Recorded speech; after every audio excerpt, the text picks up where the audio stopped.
All right, these two problems want us to solve these quadratics by taking their square roots. And they look very similar, but their answers are also very different. So let's try them. We're trying to get the x squared part by itself, so the quantity that's squared here. So I'm going to add 10 to both sides on this first one. When I do that, I have x minus 11 quantity squared equals negative 5. All right. Now, next up would be to take the square root of both sides, but I can't. All right. I cannot take the square root of a negative because think about this. In order to get negative 5, let's say, let's use 25. All right. What times what gives me 25? Well, it's either going to be 5 times 5 or negative 5 times negative 5. All right, so there's no way that I can end up with something that's negative when I square some number.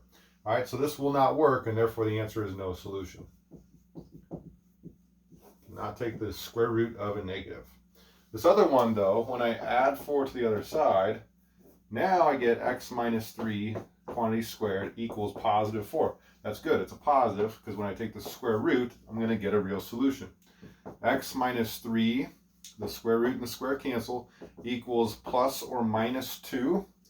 Okay, so I'm going to take both of these cases, the positive 2 and the negative 2, and say x minus 3 equals that positive 2. And for the other one, x minus 3 equals negative 2. Add 3 to both sides. When I do that, x equals 5. And on the other one, x equals 1.